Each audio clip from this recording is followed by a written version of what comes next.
All right, good evening. It is January 29th, 5:15, and I call this special meeting to order. Action item 2, consideration to approve rescheduling February's board meeting to a later date due to travel arrangements for staff. We have, I make the motion, I move that we move the meeting to 5:30 on February 17th. I'll second. All right, I moved and seconded by Mr. Stoner. Is there any discussion? That works with everybody's calendars. All right, all those in favor say aye. Aye. Those opposed, motion passes. So Thank you. that is the extent of this meeting. So I will adjourn this meeting. And we will move straight forward into the study session. Again, January 29th, 5:16. Study session is called to order. First order of business, stifled bond refunding. This is a good opportunity for us to get some answers and information on the refunding of our bond. I will hand this over, or did you? No? No, you guys, you ready? Yes. All right, let's do it. First of all, again, good evening, President Ware, fellow board members, others. We appreciate the opportunity to be here tonight. We have updated some of the information. We don't want to necessarily go through all the pages, but maybe highlight 2 or 3 of the pages, hopefully to be interactive as we go through, hope to be able to answer any questions that you may have, and to the extent we haven't fully covered everything, please feel free to ask any questions. But we've been working very hard the last couple of months with Superintendent Ponder and his staff and team to bring this potential opportunity to the board. The refinancing of bonds is very similar to analogy would be a refinancing of your home mortgage. And so here, an opportunity of bonds that were issued. Time does fly. Back in 2015, 2017, the last time we had sold bonds. And so we wanted to just kind of walk through and to cover some of the highlight and important information with that. And I was going to ask if perhaps we could go to page 3. We put in more information just for page 2, assessed valuation over roughly 10 years. That plays into your bonding capacity, your tax rate. But page 3 of the presentation, it shows your outstanding bonds. And so what we've been focusing on are the 2015 bonds. There's an opportunity in today's market to refinance those bonds.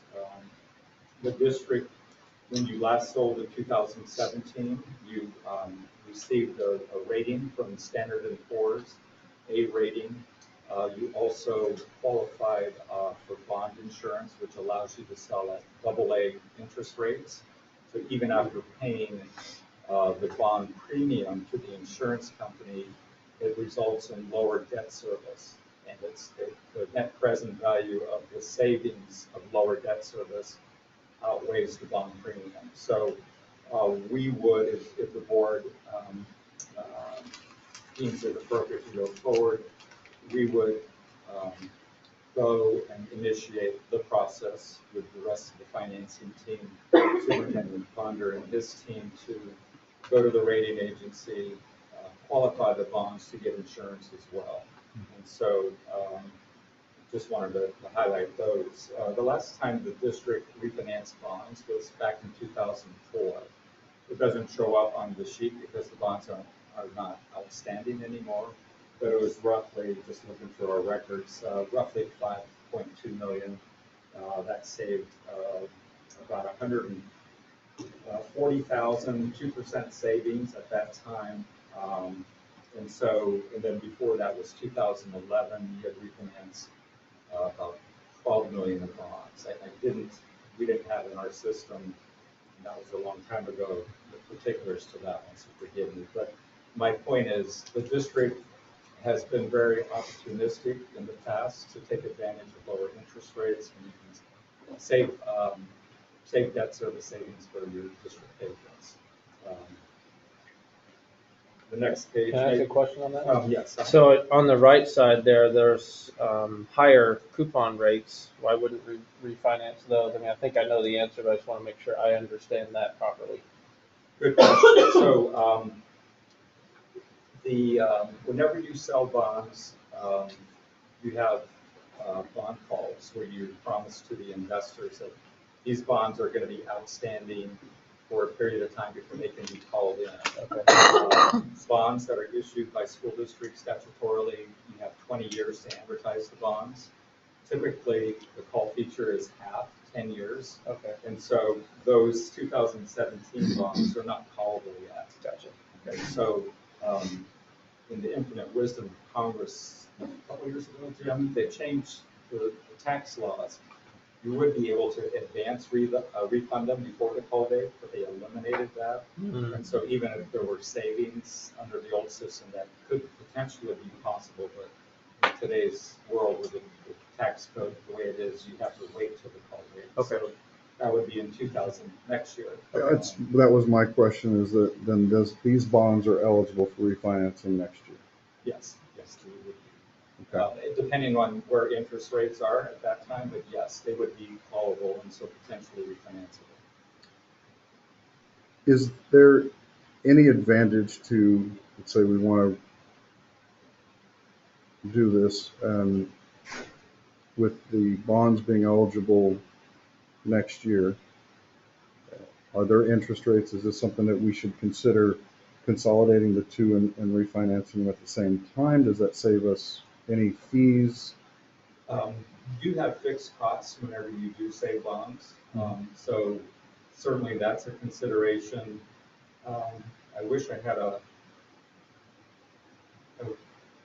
really good crystal ball that would tell you a year from now. I guess if all what rates things are gonna be. were Yes. constant right now into next year, would we realize any cost savings in fees to do them at the same There would time? be some potential savings. You would still have an opportunity to refinance them. For instance, our underwriting fee is a function of the amount of principal that's Okay. issued. So whether it's Whether it's 5 million or 10 million, yes, it's going to be the same amount, whether you do a chunk now and a chunk later. We're not incentivized to do a larger deal. It's just more to make Right. sure we hit your goals and your objectives. Okay. And so we'll monitor that. Growing up, I was my parents, the bird in the hand versus two in the bush, however that say. I mess up the old saying, so forgive me. Our job is to bring an opportunity in front of you and thoroughly discuss it, hopefully answer all the questions. And that's something you can consider, but you may not have an opportunity for either the ones right now or the ones next year if rates are higher. But it's hard to say. We live in a world right now, right, with a lot of geopolitical risk. The Fed they kept rates constant. Last December, they cut 25 basis points. In 2025, they cut 75 basis points, which almost is a percent. Forgive me, we can talk about basis points. In 2024, they cut 100. So since September of 24, there's been a 1.75%, 175 basis points reduction by the Fed. Economic conditions play into the market. Obviously, the stock market, the bond market's driven by those factors as well. And so if the economy slows down next year or is going gangbusters, usually when the economy is soft, rates drop down. Gangbusters, rates stay elevated. So there's a myriad of different things that go into how the market reacts on a daily basis. These rates are changing daily. I get long-winded. You ask me what time it is, I'll tell you how to build a clock. I like that. But I wanted to, that's some of the information that we look at.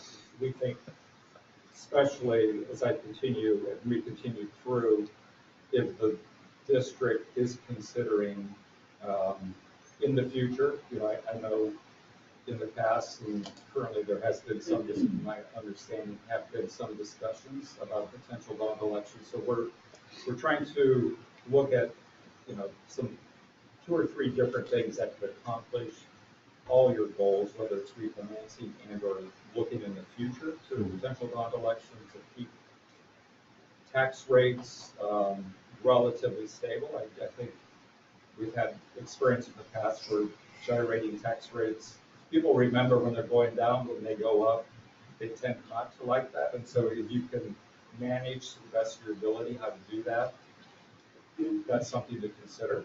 There are some things you can't control, assessed valuations, we can't control that. So commercial, residential, agricultural property that is within the district's boundaries, you have, if you look at page 2, great growth, right, over the last several years. So hopefully that continues, that helps mitigate any tax rate increase.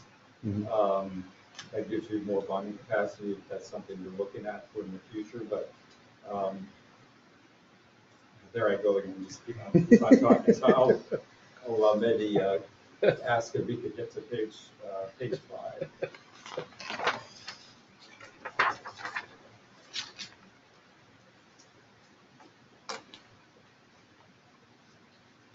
So this is a presentation that tries to capture, moving left to right on the page, again, your combined valuation during the 25-26 fiscal year, over $1 billion of value within the district. The growth rate, that represents roughly 4.5 in the previous year. Under columns 4 and 5, these are your outstanding bonds and the outstanding debt service. What the corresponding tax rate could potentially be if the assessed valuation turns out to be that and nothing else happens in the future. Columns 6 and 7, 8 and 9 reflect the refunding opportunities. So the 6 and 7 columns is the debt service associated with the current refunding. You may have noticed, and I know we'll talk about it a little bit, the resolution that the draft resolution that Mr. Gill and his firm prepared that in anticipation of a potential board meeting provided the maximum flexibility for the district. There was a number in there, 10.4 million, and not to exceed 10.4,950,000, which represents all your outstanding bonds, which we want to, even though the likelihood of today's market refunding, that we want to give the district a chance, if rates going forward, you authorize it at a date in the future, if it makes sense to include more principal because you can get more savings.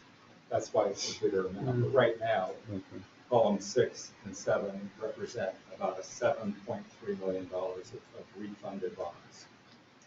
And then the refunding bonds, again, these are rates as of yesterday.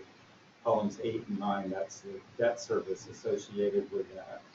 And then you can see the estimated debt service savings in those columns. So some of the takeaways here, and the structure, if you go all the way to the right, as it relates to savings on the tax rate over the life of the issue or the life of the bonds outstanding, is a roughly 32-cent reduction.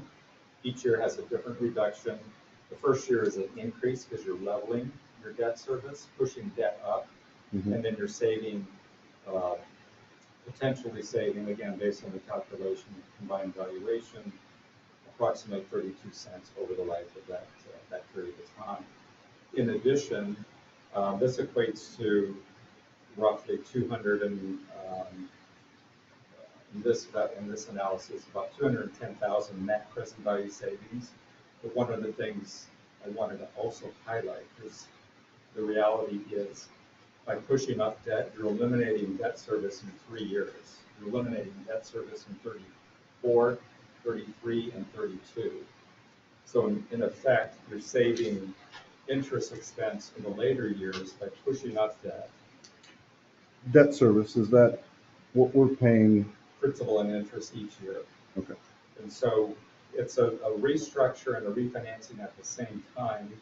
It could be looked at as accomplishing three things for the district, not only savings, as you would for refinancing your home, you're eliminating debt service in 3 years, which will allow, in the future, if you're going to contemplate a bond election, to layer in that bond election and try to keep things more constant, debt service, potentially the tax rate. So it creates a window to put debt service. And the nominal or gross savings, future savings is over $1 million when you do that. We look at metrics of not only the future value or gross savings, we also look at the net present value basis. That's where that roughly 210 net present value savings comes into. But if you look at it over the life of the length of the maturity, it's over $1 million. So just FYI. And I think it's important to notice that whatever changes here has nothing to do with our operating budget. This is cash that's collected through tax receipts, so it's not more money against us or for us with either of our budgets, so those are kind of two completely separate buckets or pockets of money. Forgive me, I'm a paper person, so I don't have a nifty computer like some people. Because I'm old school. With wood paneling too. It tends to fall out when I'm not. That brings up a good point. Does the tax, does that go through our books at all? Or does that stay outside of us? The receipts collection through of the, so the taxes are collected through the county, Right. and then we do have those on our books in a fund, and then we issue the payments whenever the principal and interest come due. I think the principal is once a year, interest twice a year. Is that right? Okay. So then we just so it does issue those pass payments. through us. Yeah, the funds do pass through us. Yeah. Not that it's Legally, important, I'm just curious. the district can't use those savings for Anything else? M&O or any other Right. purposes. So the following page is another way to look at the refinancing. Again, you can see the gross savings in column 6. That's what I was talking about, like leveling the tax rate and pushing debt up. You can see the gross savings, obviously, in the last 3 years, you're saving quite a bit, but over that time period, it's a little over $1 million. Present value is about 208. What rate are you using to present value those? The rate of the bonds. Oh, okay. These savings are net of all costs of issuance. Board President, where that was one of your questions a little while ago, the fixed costs associated with selling bonds. Our underwriting fee is roughly 1%. It's dependent on the rating of the bonds, which is to be determined in the future, as well as whether you're going to have insurance or not. Historically, it's been about 1 or 1.1%. It's paid through bond premium, which is through the investors. So all the costs are paid through the transaction. So there's not a check the district cuts to ourselves or bond counsel or for the S&P. It's paid through the transaction. And so, for instance, if the district wanted to go forward, the parameters that are ultimately reflected in the resolution, if it can't be accomplished within those parameters, the deal is going to be put on hold until the market turns around, because it's gyrating and moving daily, weekly, monthly. And so, we've had that happen before on refundings, especially that are sensitive to the market. But there's not my point is on the costs, there's not anything that we would be sending invoicing for. The only costs and when it would be incurred is really the rating. And so we go through a process to have a call with Superintendent Ponder and his team with the rating agency. They go through an analysis. It's usually a week or two process. And through that process, they charge you a fee. And so if we get the green light by the board to go forward, we would start in on the financing process. I put in a calendar, which wasn't in the first packet from 2 weeks ago, that I thought it would be helpful to kind of go through at the end. that once we do have that submission to the rating agency and that rating call, potentially there would be a fee there, so if the transaction's not done within a 6-month period or something like that, they may invoice you. So that is something to be aware of. So, but as it relates to our fee, we don't charge, you know, if it doesn't get done, we don't charge anything. The same. I think that's the same. Okay. And how much is that fee?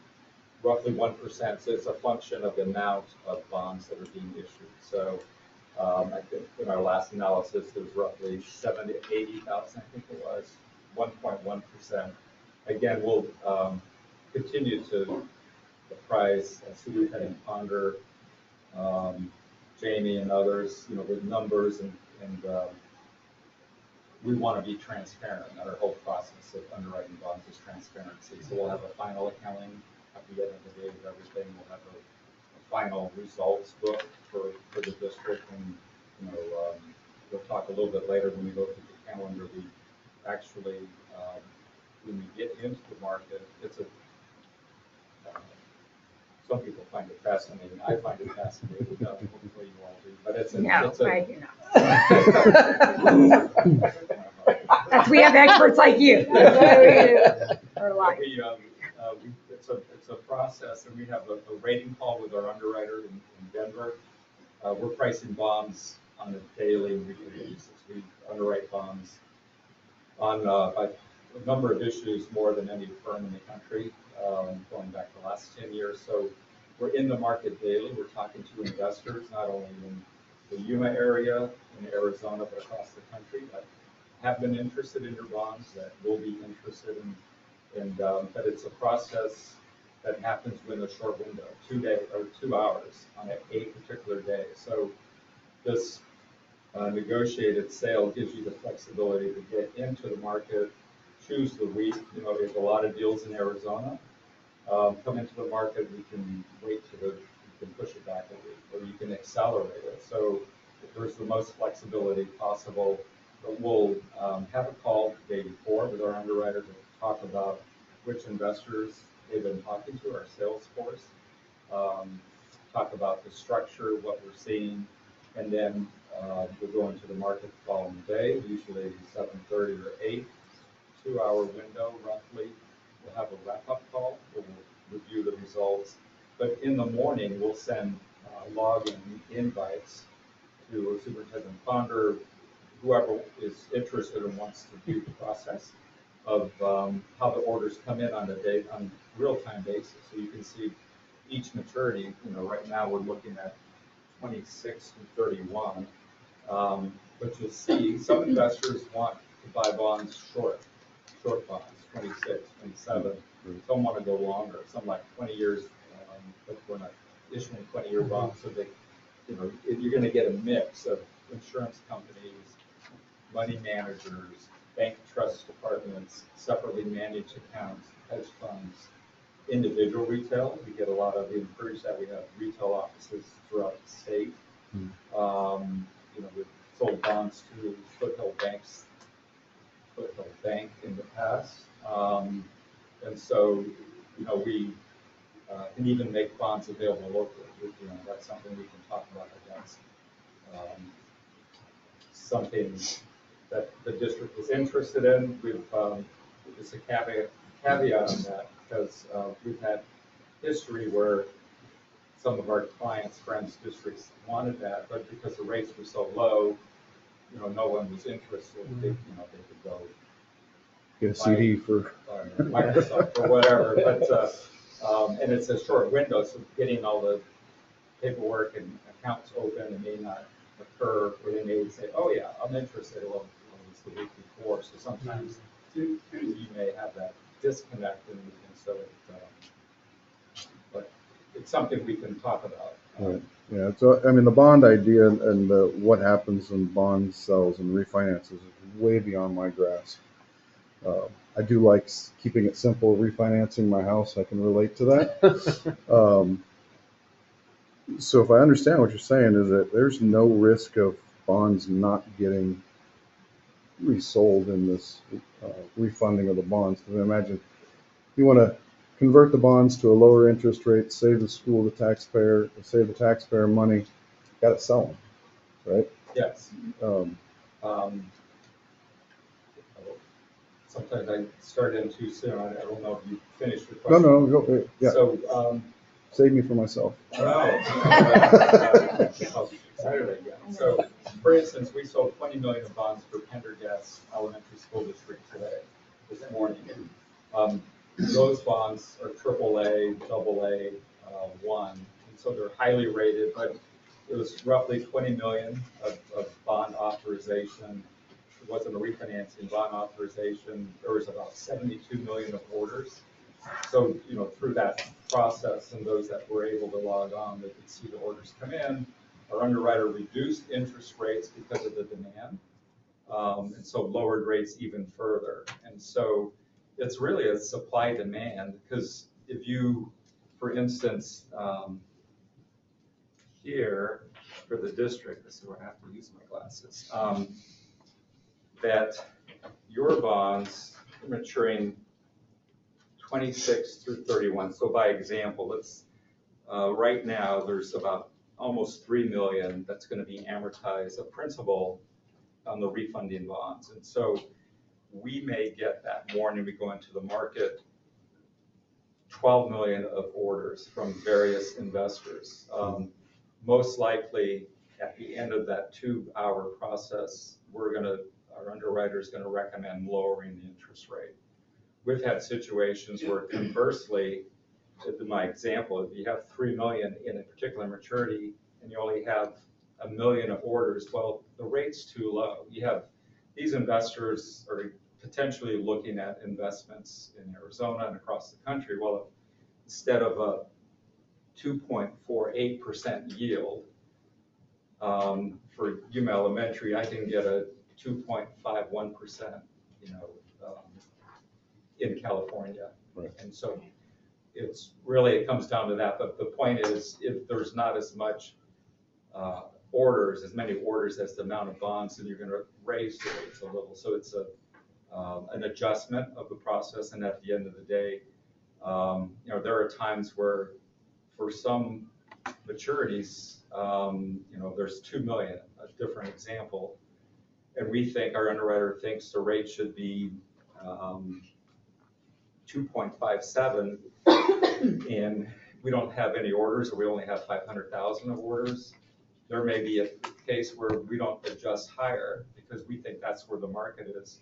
We use our capital. This is a long wind-up to say we use our capital often to underwrite bonds if there's unsold balances. So in 20 million for today, if there was 2 million of bonds unsold, we would have taken those into inventory and hopefully worked them off later in the day or in the next couple days or by the end of the week. So we do that often. If we think that's where the market is and investors are, for whatever reason, not stepping up, we put our capital and we'll take the bonds in inventory. Right. So I don't know if that answered quite your question. Yes, it does. So yes, it will. I'm just not familiar with the bond market. I mean, in my simple mind, it's, staying on a street corner asking people in the neighborhood to buy school bonds, and, you've got 5 million that you need to sell, and we sold 1 million. Now we've got 4 million that, we don't know what to do with. But it sounds like the bond market is pretty robust, and It is, and our job is to try to get as many investors as possible. But sometimes you get big investors that, want 3 million, and so you may have competing interests where someone puts an order for 50,000. So, but we try to get as many investors as possible because that builds support of the district going forward. If in the future, if you do have a bond election, and in 2 years you sell bonds through that bond authorization, to the extent you have investors that are familiar with the district, and it helps that dialogue going forward. Okay. So that's our job. So as long as we can achieve within the parameters set forth in the resolution, not to exceed principal amount, not to exceed interest rate, a savings threshold, we put an aggregate or suggested at least initially an aggregate we can talk whether a percentage makes more sense or, we're just wanting to try to find the right place and try to allow the district to reduce 3 years of debt service, try to maintain a level tax rate, reduce the tax rate, and save on a present value basis as well. Okay. And then the last page, I wanted to just highlight, there's some pages 8 and 9 of market information. A lot of it are reading about, hearing on the news, but you can perhaps at your leisure just kind of look through there. But the short point is that rates continue to be volatile. We seem to be in a trend of rates going lower, even though the Fed kept the discount rate stable. But we updated our savings, actually increased from yesterday. So you're over 210,000 now, and over $1 million on the nominal savings. This is a typical, this is a financing calendar that lays forth the various action items. This is page 10, I'm sorry, of the events that need to take place. Obviously, today, the work study session to hopefully present the information to answer any questions you all have. We would go to the governing board. The 10th has been moved to the 17th. I don't know if that's, I can't speak for the president and the board if you want to bring this back or not, but if you wanted to, potentially that could be a date. I know you have dates in March as well, but it's a process roughly a month to month and a half from start to go to get everything put together. And so, and then there are documents that we had sent around initially. The resolution is what the board would consider at that board meeting. There's a draft, what we refer to as a POS, which is a preliminary official statement, which ultimately, when it's finalized, gets sent to potential investors, not only in the state, but across the country. It has the security of the bonds, the major taxpayers, tax collections, economic and demographic information about the district, a host of the typical information that an investor would want to know or read about before they make a decision to buy your bonds. So we have that rating process. We'd go try to get qualified for bond insurance. Right now, at least initially, this will change. We targeted potentially marketing the bonds, underwriting the bonds that week of March 9th. And again, I'd already described that process. So, and then you have spring break on the 30th. So we like to put that in there too. Close the transaction in April. So this might change by a week or two, depending on the board's desire, whether to move forward and to when to consider that bond resolution. So with that, I will shut up and see if there's any questions. I'll just add, thank you for all the information. You might remember in the last year or so, we did the fund balance policy. And that was part of the reason why is when we have fund balance policies, the rating agencies look favorably on that because it shows that we're committed to maintaining a certain balance for our own financial health. And so that was one of the reasons why we did it, was to kind of bolster up some of the rates as the agencies start to look at that stuff too. And the cost, I mentioned the fixed cost roughly. Again, the underwriting discount, depending on the amount, 70,000 to 80,000. Depends if it's 1 or 1.1%. And then I think total, we had estimated cost of issuance, the rating fee, Mr. Gill's bond counsel fee, other typical fees, and we can provide, we will provide a breakout of each component. But it's roughly 200,000 of costs. The insurance. Is that gross? Gross. Okay. And the insurance premium is again a function of, these are all paid through the transaction, but the insurance is a function of total debt service.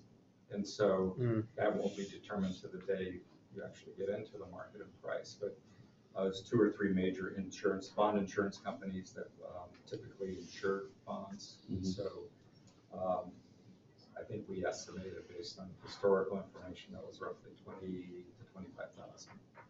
And if you can save debt service more than 25,000, then it makes sense. But that's an analysis we'll do in a real-time basis.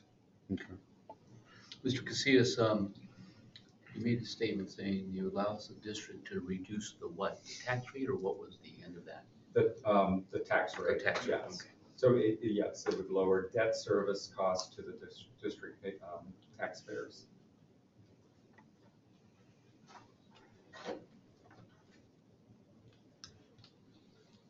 I know most of my questions are probably about like asking somebody what the market's gonna do next month, but, so the Feds stayed today, but they are anticipating three more drops this year. Now, it's crystal balling it, but looking at a timeline here, it's not until the point of sale that the rate is confirmed on what the bond rate's gonna be, correct? Correct. Okay. Correct. And then, I mean, it's crystal ball, you can get there and then rates change and you kick yourself in the butt, right? So trying to play the market isn't anything I do. But I do look at fees and savings to taxpayers, that ratio. What do you see based on current rates? What do you think that ratio of what we're gonna pay out of pocket in fees versus what the taxpayers are gonna realize? 1-to-1 ratio, your fee is gonna be 2-to-1. It's on a present value basis. Right now, it's roughly 1-to-1. Okay. If you look at nominal, $1 million savings, then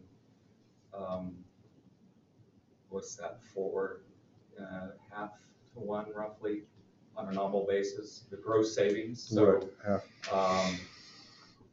you know, in our world, we would like to have savings more than the fees associated Right, with the and so do we, because our taxpayers will come after us, Yes. right? I mean, yes. we're in the crosshairs, not you. And if we say, well, we paid them $200,000 to save you $100,000, that's a hard one to convince Yes, sir. constituents that we're doing the right thing and being responsible with their money.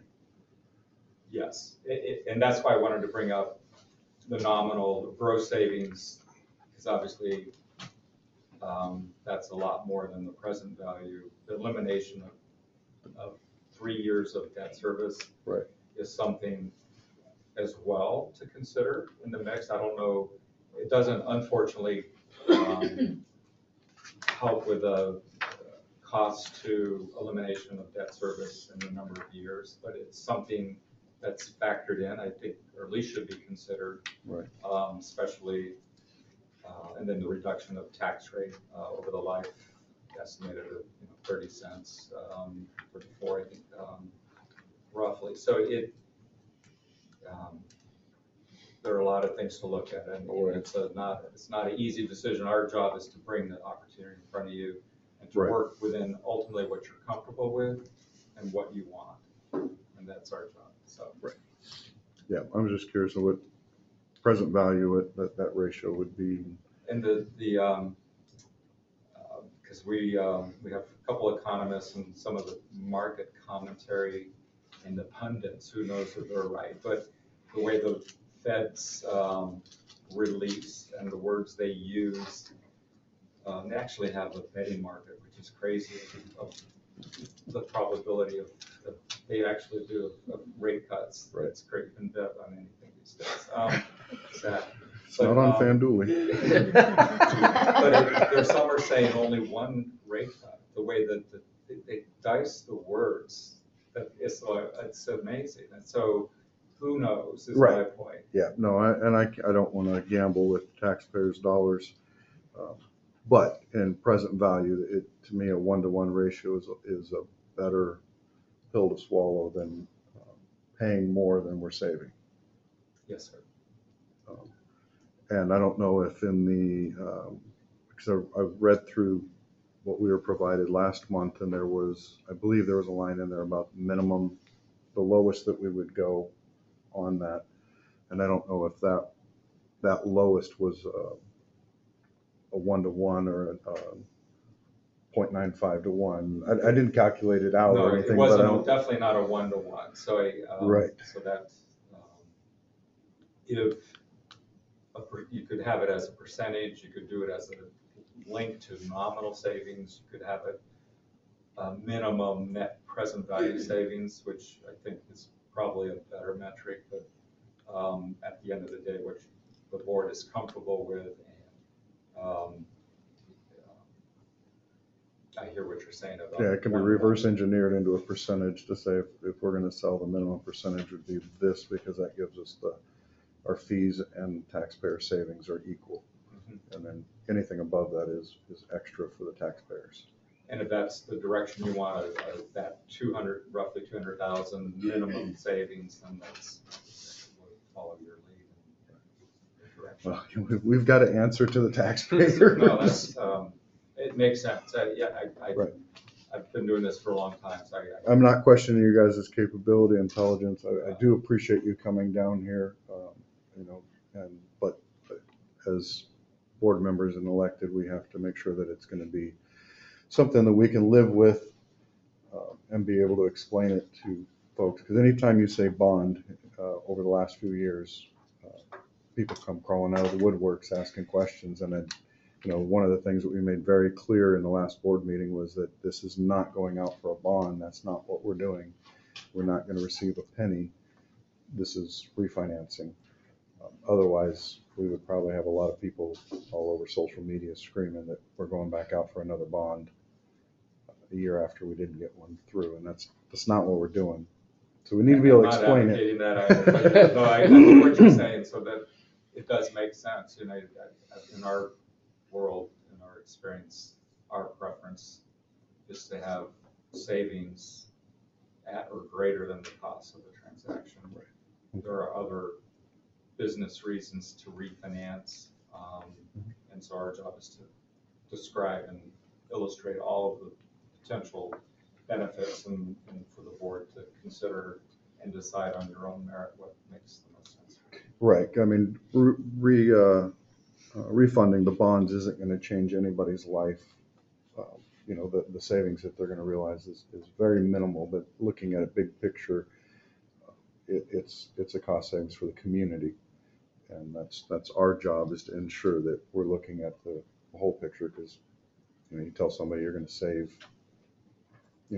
$65 this year on taxes, that it's not going to change anything in their day-to-day activities. It's just noise to them. But overall, when we're looking at hundreds of thousands of dollars more for the community, that's good. And again, it goes back to the still don't connect it, but I probably will over the next week, the bonding capability and how this improves that. But in terms of your bonding capacity. Their capacity, yeah. Yeah. So that's a function of your assessed value and a percentage of that. So that increases as your assessed value grows and as you pay off bonds. And so the point I was making about eliminating 3 years of debt service was in the context of creating a window or an opportunity in the future, whenever the district does consider a bond, if you consider another bond, that you'll have a window of no debt service as opposed to what is in there now. And that way you can layer it in and mitigate the tax rate impact, as well as potentially, instead of 20 years, maybe you can do it and amortize over 15 or 18 years. Okay. You have that window. That makes sense. We're looking now for the transaction at hand, but potentially in the future to give you that opportunity. Right. Yeah, if you go to page 5, column 12, I think that illustrates it the best, because you see the 39-cent tax rate, and then you see it going down if you do a refunding. For most school districts, tax rate management is the name of the game. You want to keep your tax rate as flat as possible, so no one's surprised either way. Right. So that's the window that Bob's referring to, when it's all of a sudden you see the 20 cents, 23, and then going down all the way down to 11 cents down the road. So that's what you could potentially fill in with new bonds at some point. Of course, at your discretion. Right, But okay. most districts don't want to see their tax rate go from 39 cents to 20 cents. I mean, that's a happy story for that day, but in 2 or 3 years, when the roofs need repair and the school buses need to be replaced, and you come in with a bond issue and all of a sudden you're doubling the tax rate with new bonds, that's a scary proposition for a lot, well, not just for this board, but for a lot of voters. So that's what Stifel always tries to do, is Gotcha. manage the tax rate for their school clients. Okay, thank you. And that underwriting period is really that short. It doesn't take a week or 2 days to sell the bonds. It's within a short window. Mhm. And investors, in a real-time basis, they need to know that after we have that wrap-up call and get the verbal approval that you confirm orders, because they want to know that afternoon. So it really is a very quick process. Right. It's amazing. Like I said, I've been doing this over 30 years, how efficient the bond market has evolved over time. Right. Way back then.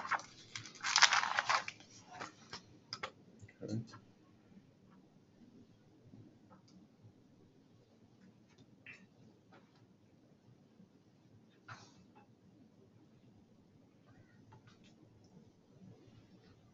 I'm looking at the last analysis of all the costs estimated was roughly 219, 210.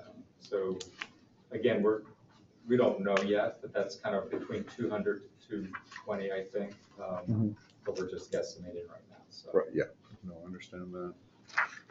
And then, Is that cost savings subtracted out of the gross savings, the 1.02 million?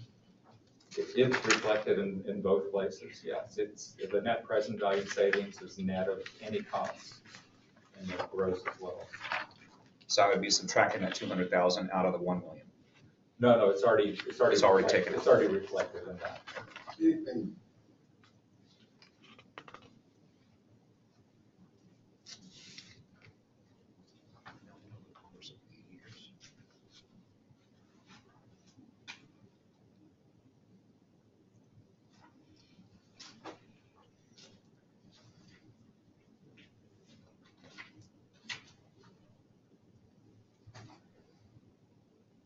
Can I mention one more thing about the bond pricing? sure, Because it's the ESPN inside the numbers. So because the preliminary numbers that we show and will continue to show Superintendent Ponder and the district, the rate that the district pays right now, the analysis is a 5% rate. So you may look at your old bonds and say, well, you're refunding 5% and putting in 5%, but it's the yield to the investor that is lower. So for instance, in 26, talking to our underwriter earlier this week, based on what we assume the rating to be in insurance, 248 yield in 26, and then in 31, 271. So investors, it's changed over years, investors pay a premium. They will pay you more money for that bond, and that's where this additional premium is generated to pay the costs associated with the transaction. And so your yield is what we focus on. The yield to the investor is really what is being paid. So that's the reality. But it's a disconnect for if you're not in it on a daily basis. You say, well, you're issuing at 5%. How can you refinance 5% bonds? Well, it's because the yield is lower than it was back in 2015. I'm glad you're in this business. And with that, I really mean it. I will show. Anybody have any questions or comments? No, yeah, I'm good. You understand all of it? I understand enough of it. Yeah, I got a phone call. I got his cell phone, both of them. So if there are questions I can't answer, then we do know how to get a hold of them. Absolutely. I have the concept, yes. Gotcha. Based on, and we're assuming we're operating off of the document you sent out last board meeting. Yeah, it would be structurally the same. I'm sure it would probably change a little bit because timing has changed between now and then, but I'll let Mr. Gill speak to that. Right, yeah, good question. Board President Ware, members of the board, Jim Gill, Gus Rosenfelder, longtime bond counsel, and happy to say so. The form of the resolution that I think you've seen will be modified slightly based on this conversation. One of the parameters we built in was savings of at least $100,000 on a net basis, on a current net basis. And if we want to change that to a larger number, or we want to change that to a percentage, we can do that. Okay. No problem. The other parameters I'll mention, because that's normally the way we do these resolutions, is we set them up with parameters. And if the deal on the day of pricing, Bob can fit within those parameters that the board's approved, then we're good to go. If something happens dramatic in the market, the bottom falls out, interest rates spike, then we're not going to meet your parameters. We're not going to do this deal now.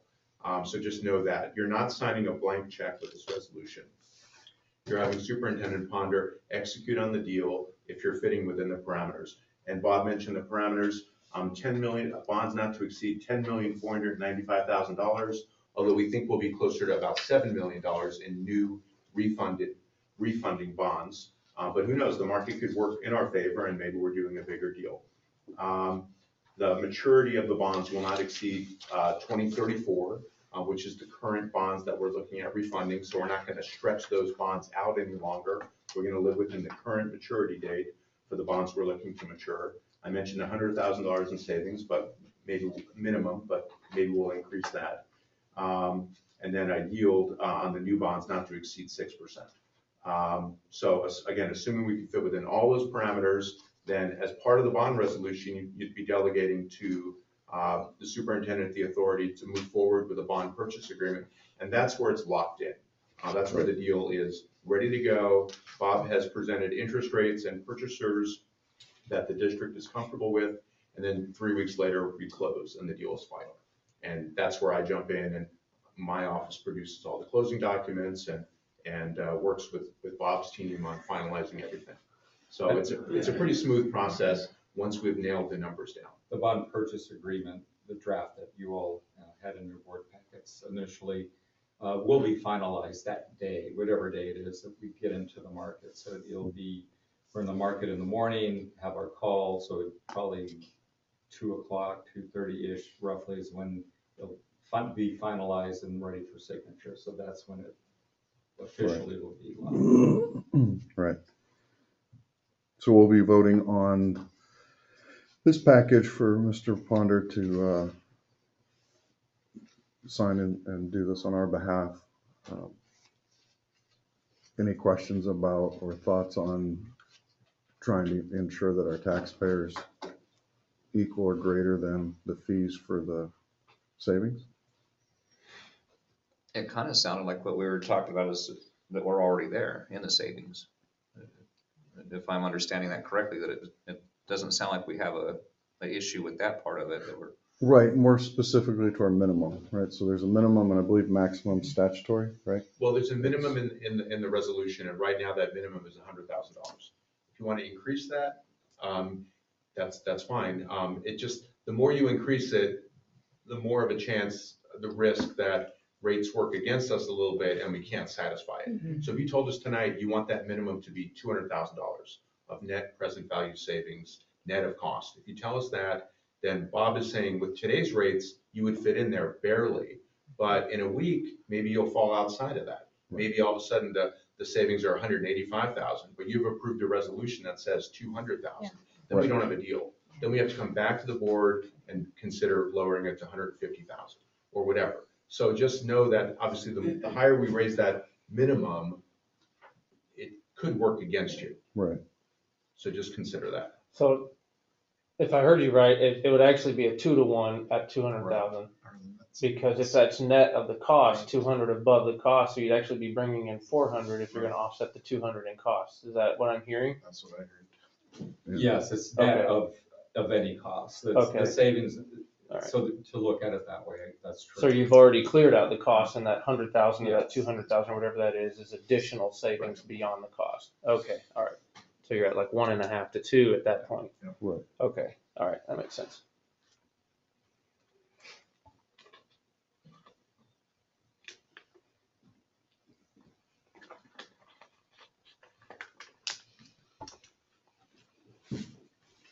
Sorry, I'm thinking. Yeah, no, Running it's a through lot. things in my head. That was a big aspect to consider though. That Yep. it's beyond, it's net savings, Yep. it's beyond that. Versus growth. Yep. And so, and I'm not trying to make you guys work overtime and more be difficult, but then what's the downside if we got crazy and say, hey, we want 300,000 minimum? Or let's say with the 200 that you had, the 200 market's only going at 185, come back and we say, okay, let's drop it down to 175. Are we incurring additional costs and issues with that? Because Not on my side. I mean, Okay. it's just, yeah, you're just extending it and then exposing yourself to interest rate risk. Right. So, I mean, yeah, because we just obviously don't know what could happen. It's been, as Bob said, trending down over the past, whatever, year or two, but it could trend up, possibly just as quickly. So that's the problem with extending it. If we have to go to a couple more board meetings, yeah, there's no additional cost associated with that, but there is possible exposure. We obviously want to get as much as we can. I mean, so, if we're saying it's a 100, but that's a light ask, where is that fine line? Where is that red line, that line in the sand? part of that with the way I understand it's structured, and it kind of goes back to that commercial, we do better when you do better. Exactly. It's not a flat fee. It's a percentage. So they're incentivized to maximize it also. Because I mean, if you give up, it may not sound like much, but if you give up 3% on every transaction, that adds up when you're talking tens of millions of dollars in transactions. So, Right. Reputable companies, they're looking into that because they're just like commercial. They're going to do better because we do better. I just want to make sure the structure is set up that we're not on present value going to have more fees than the taxpayers. Absolutely. Right. And it doesn't sound like we have that right now. It sounds like it's could If be the possibly more in our savings- favors. If the savings is 200,000 in today's market, roughly, net PV savings, over $1 million on gross, but that's net of all the fees already. Yes. So you're right, to And your we're- point, that's Already. 400,000, Yeah. and so it's, so that, I guess, putting the 100,000 in that backdrop, that does, okay, well, that's really, It's 100 more than, yeah. than zero, than Bruce breaking even. Okay. All my questions have been answered. I'll have nightmares.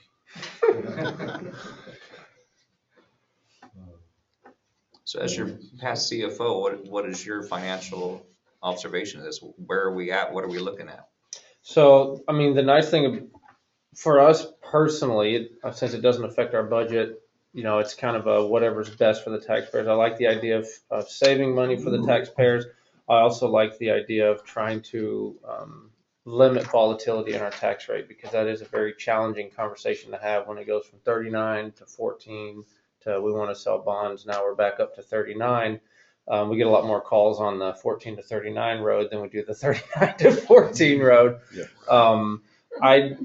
I think the timing, if it's something that they think is beneficial to us, the numbers look like they make sense to me. It's saving taxpayer money, and it's netting, a savings to the taxpayer. So we could always play the game and wait and see if we could get more, but you could also turn around and get less at the same time. So I think this makes sense for us to explore. To Keith's point, what if it goes down 3 times this year and drops 2 more next year? Well, then we can refinance the other ones and save even more money. Right. And so I think it's kind of a win now. And then it's almost a hedge now to do it now. And then if they get better, we can just save even more money next year with refinancing the next package of bonds too. My thoughts are if it was my money and I'm willing to take the risk, I'll take the risk, but it's not my money. Mhm. Right. I mean, we don't have the crystal ball. Yeah. But I do think the risk is, I don't want to say, maybe mitigated when you set the parameters properly, that we're not going to do this unless this much Right. benefit is there for us. Right. And so that's the beauty of it, is you've got that. It's like if I'm going to refinance my house, it's like, well, I don't want to do it unless I'm going to save 1.5%.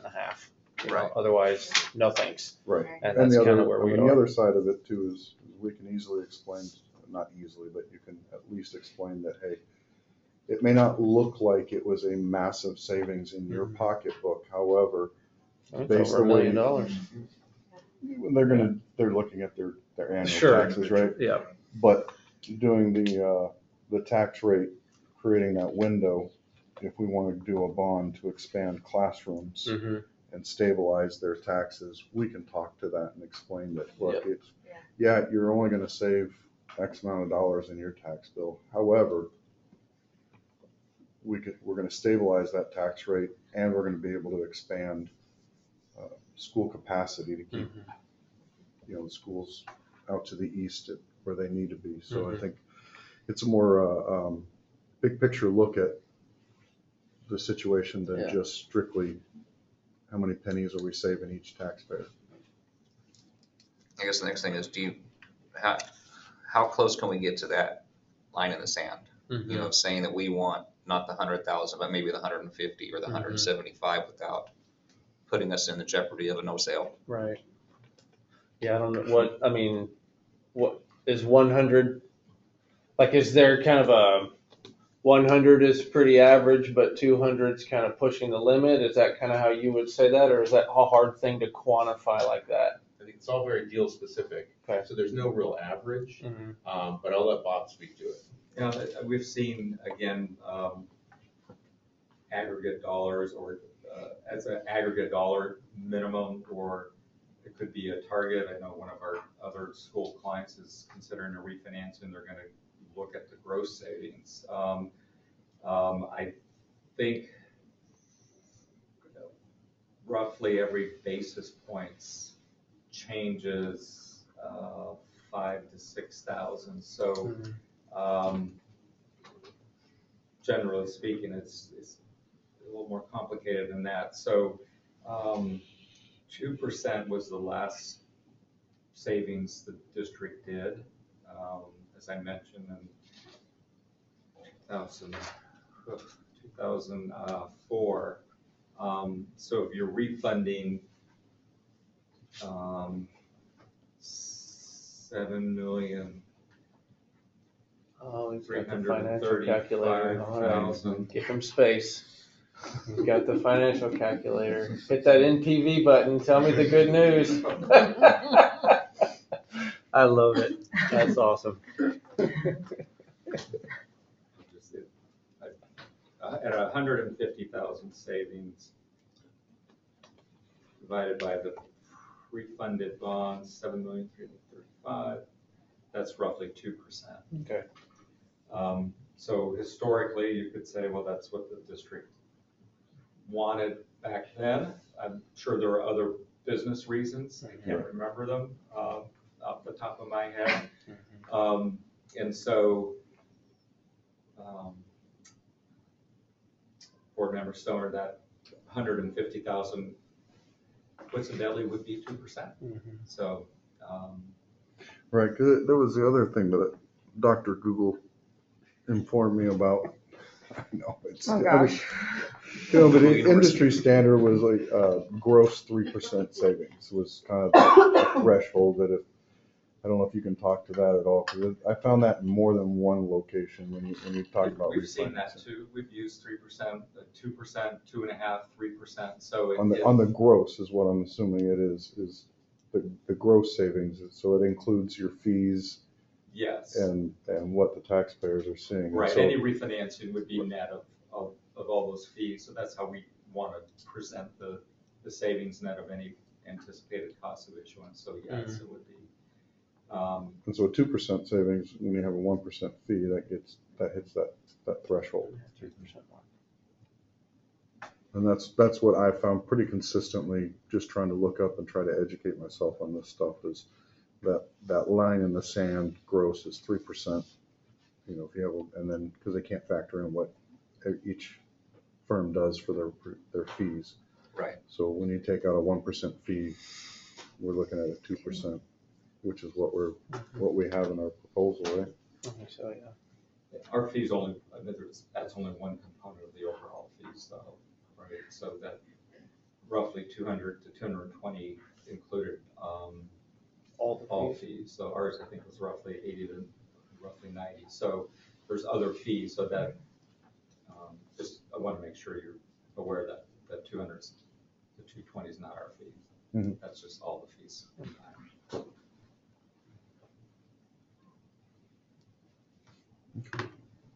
I think I would like to see that part, you know, I want to push that limit for the taxpayers.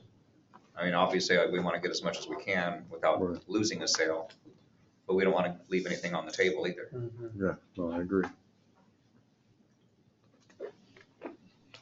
So can you put something together for those numbers between now and then? So at least that way we have that, what it would look like, and then, You want to see like 100, 150, 200, kind of what those That's different just scenarios great. might look like? You got 5 seconds? Oh, 97, just kidding. Thank you. yeah, that, and then I guess on each one of those, just a short, something from Stifel saying, you know what, if you guys go this route, there's a low probability. Okay. Right. We need something, don't need anything more than, you know, this is a low probability that you're gonna succeed. This one is in current market. This one looks like it would be highly successful. Okay. And then we have to decide if the number just isn't in the successful range, then we wait. Right. Yeah. I agree with that. If we can't achieve those parameters, then we're not going into the market, so we effectively would be waiting Mhm. for the market to, Right. whatever caused the rates to go up, you know, for hopefully it to cycle back down again. But we have seen it ebb from the last 2 months, roughly 100,000 to, you know, roughly the 200,000 net of all fees, the net PD savings, so.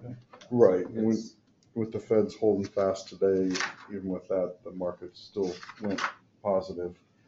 The At least bond from what I market saw. actually went lower, so that's why the The increase. bond market, but the investments in stocks Yes, went up. yes. They go their way. They used to be linked together when the bonds and the stocks rallied, but, you know, we've had periods where the stock market's not doing well, but the bond market's doing really well. So it's a whole new world. Yeah. Yeah, I don't recommend drinking your coffee sitting in front of that little screen. It's not fun. Okay. I'm good. Anything else? Okay, good. Well, I appreciate you coming Yeah, all thanks. the way down and Yeah, thank you. entertaining Thank you my very silly much. questions. Yes. No, Thank you. they're all good questions, so we appreciate it. Thank you. We've educated me. Yeah, and we'll pause for a moment while you get, because we've got some more business to tend to. No Should I hurry. go to the bathroom? Here, I'm gonna Just go to the recessing bathroom. now. Yeah. Resume the meeting. Okay, moving on to item 3, discussion of board communication and customer service practices. We'll start with the first half of that, discussion of board communications.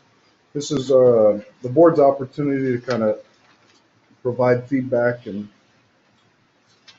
ask questions about the method of communication that we're receiving. Mr. Ponder sends out his weekly reports, and we get a lot of information. But we've used this time with over the last 5 months. So now's a good time to sit down and just go over what we think's working or what we think we can bolster communication.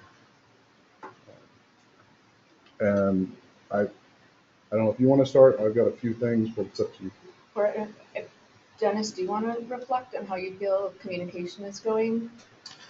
I guess, I mean, for me, it's an effort weekly to try to provide you guys with what I think is important and valuable for you to know. I try to send out those text messages in those emergency situations or when things might, someone might reach out to you and say, hey, did you know about this or what's happening with that?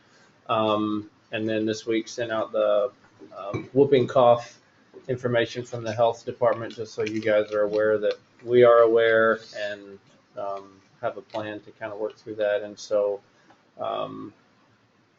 I guess for me, it's just a matter of how much do you want, and that's a judgment call that I try to make on how much of the information we put in the weekly report is something you need/want to know versus, okay, thanks, but I don't know how that benefits me a whole lot. So sometimes just trying to make those judgment calls can be tough on my end without really knowing what you think is of the utmost importance. So that's what I really want to, get to as well as those communications is that what I don't want is you get that and go, oof.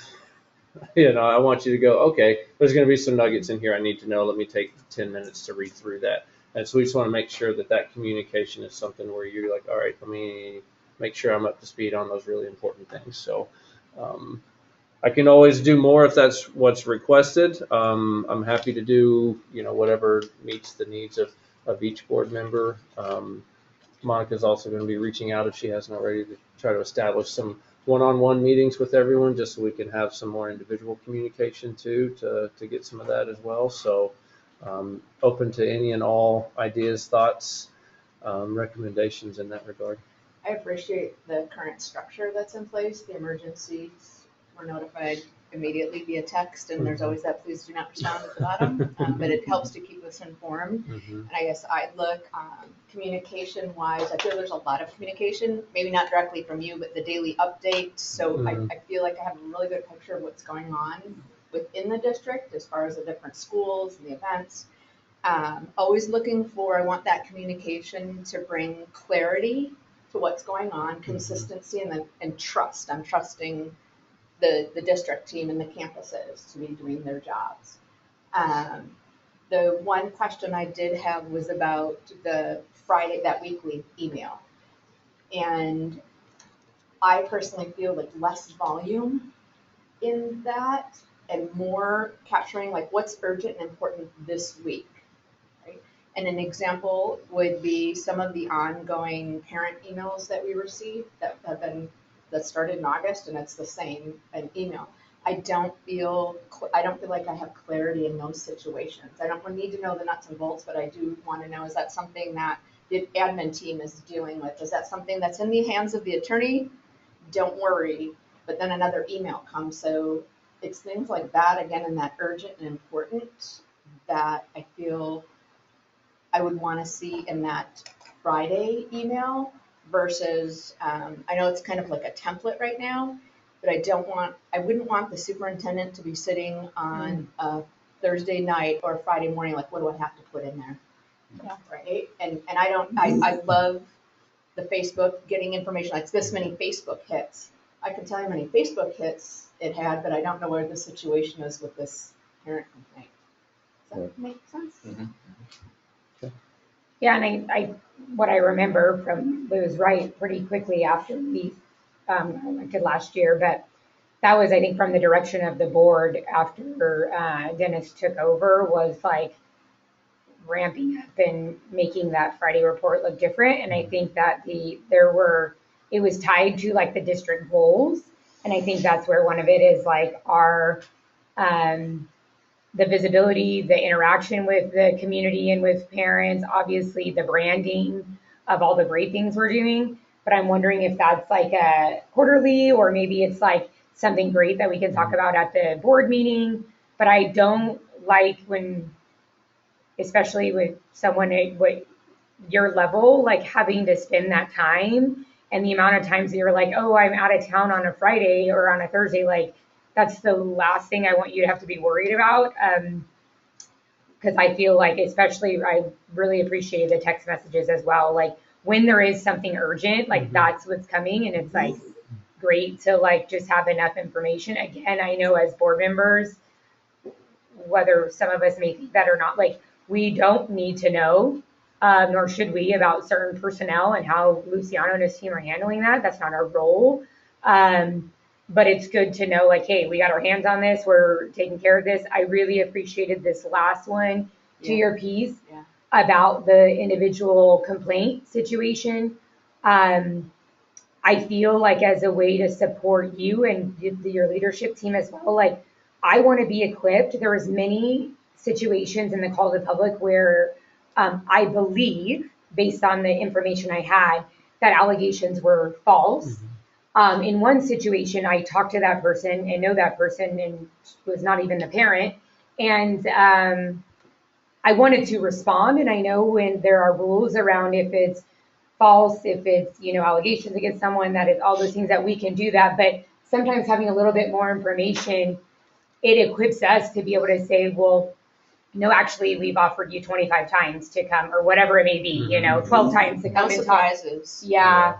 And I think that's to the piece. And I know from an HR background, it's like, I want to be able to support this district, but also I want to do it obviously ethically in the knowing that I'm like, oh no, okay, I know enough to be able to say, that's not accurate. And this is the process to be able to do this.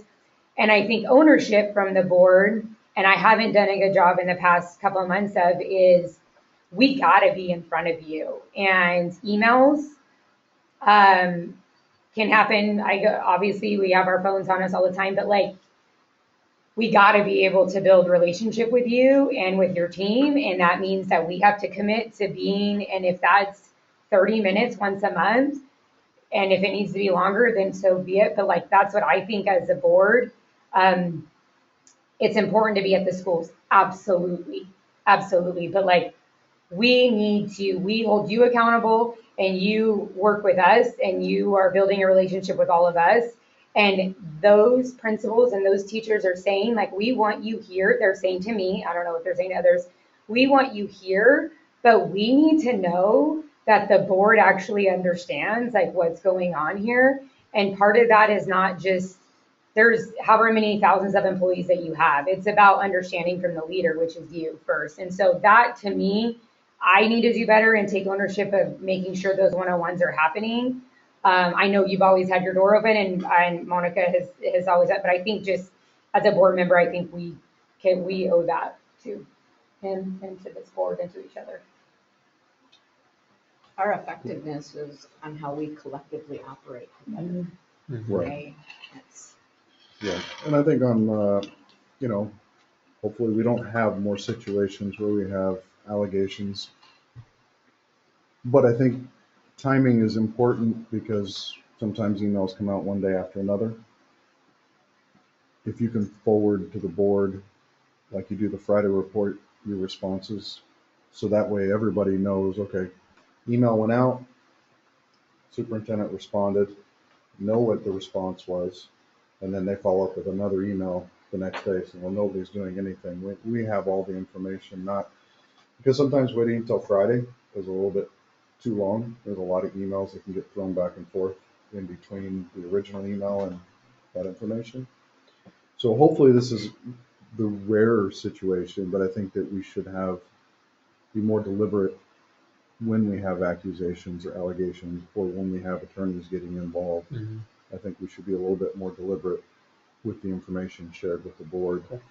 Because I started thinking about that and looking at it and wow, I know I pick up the phone or call you, and so I know what's going on, and I hope that the other board members might be doing that. And I think, well, that's 5 emails you have to respond to. It's 5 phone calls you have to take. One email could have shared all that information quickly. So are you saying a parent complaint comes in and the response that they give back, we received that? When Dennis responds to the person that he should forward, I don't think we should be blind copied in the actual response, but he should. See, I don't know if I agree with that. That's I trust in you. I just want to know you're responding. It's not for me to say how you respond. I personally feel you don't even need the nuts and bolts of that. That's your responsibility.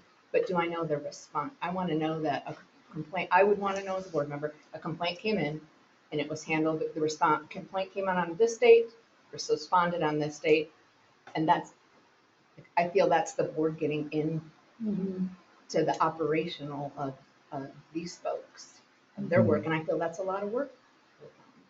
And I don't know that we understand a lot of that. Yeah, I don't, Context you of know, what- do you understand special ed law, and do you understand why he responded that way? Mine is, Right, knowing the details, but I believe that all these emails were addressed to board members and him. So we have a. if they're addressed to us. You meant in that situation? In that situation, right? yes, They're yeah. addressed to us, but Yeah. I think everybody's kind of sitting at the keyboard going, Yeah, don't know if I should. And then you get 5 different responses, which you expect to get that. You got Right. 5 different people on the board, and there's Yeah. nothing wrong with getting 5 different responses. I know when I respond, I always make sure that I either copy or blind copy Dennis on the response, so he has firsthand knowledge of what's going on.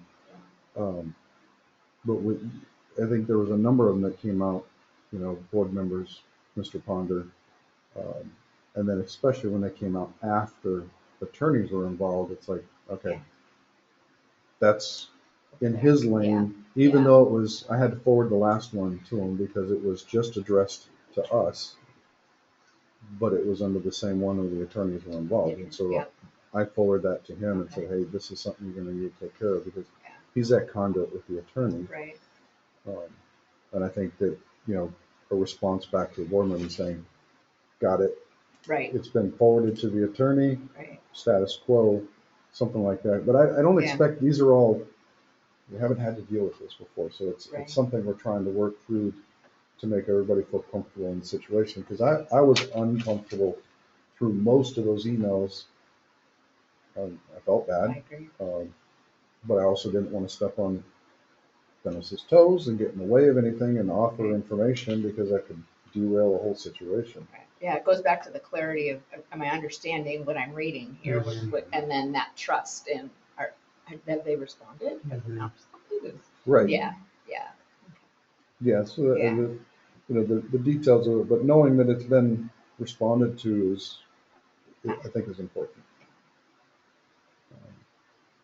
I don't know, I kind of agree with what you're saying about some of the other things, you know, it's up to you, but things like all the things going out to the media and stuff like that, Christine can send out updates on that, right? It's not, and I don't know, maybe she sends them to you and you just plug it in there and send it out. I don't know how that structure goes. I'm not questioning, I imagine that Yeah, you're that's what not happens. building this I am email. not. I cut and paste a lot of things and then I'll type up some of my own things that I think Yeah. need to be So I added think, or valuable. and that's not bad, as long as you're not spending the time to do that. Mhm. But I think to that piece, it's like, what are the key pieces that like really our scope of our job or role, not job, but role is and how, and then that clarity piece. So then in these one-on-ones that I can say, you know what, I don't really understand Dennis and actually Leanne or whoever the associate is in charge of that piece, like help me understand like what this law that they're saying. And then we can be more equipped, even just like today, like the nuggets that I'm like, oh my gosh, I never want to go into that field, but and I mean, that goes back to even just our future as a board, like you know better, like we can change our mind. Education is powerful. Like there's a lot of things that we can assume because people we've trusted have told us these things and they just may be misinformed.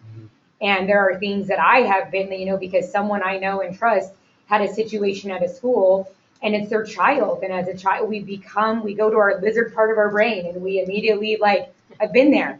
But then when you ask for context and it's like, oh no, my child's the jerk. It was their fault, not the teacher's, you know, whatever it may be.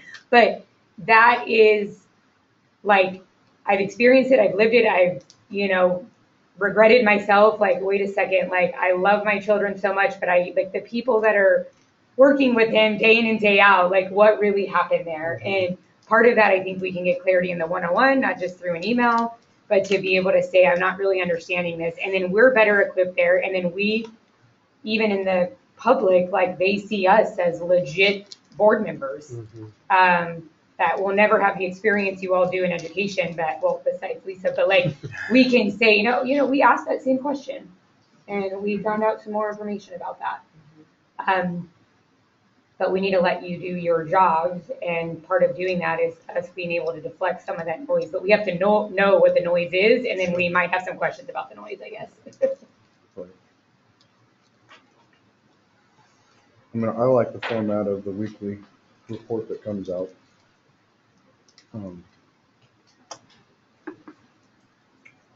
And perhaps some information that helps out, because I don't want to get in the weeds of things, but it is good to know about if we have audits, inspections, things like that, that, hey, this quarter we had 5 fire inspections, we had 2 financial audits. I mean, it could be quarterly, right? No outstanding concerns.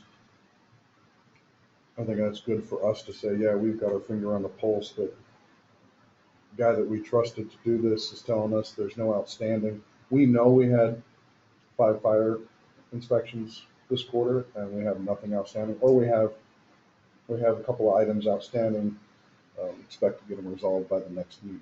Okay. Then we know without a doubt, because if somebody asks me right now, I said, I don't know. I'm assuming it's all going well. I haven't heard anything, but I don't want to wait until something comes up and goes, Sure. hey, you guys failed. Right. Why did you fail? But something that a simple quarterly report on those types, and it real high level, right? Like just listed, these are the inspections that we did,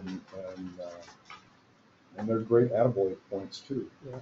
You know, we had all these inspections and passed every single one of them. And people come to us and tell us we're irresponsible for the school district, and say, are you kidding? We just went through 7 different financial audits and we were top mark, no negative. So it works both ways to, one, for us to be able to say, yep, things are being taken care of, and also to go back and tell people what you're saying is not true.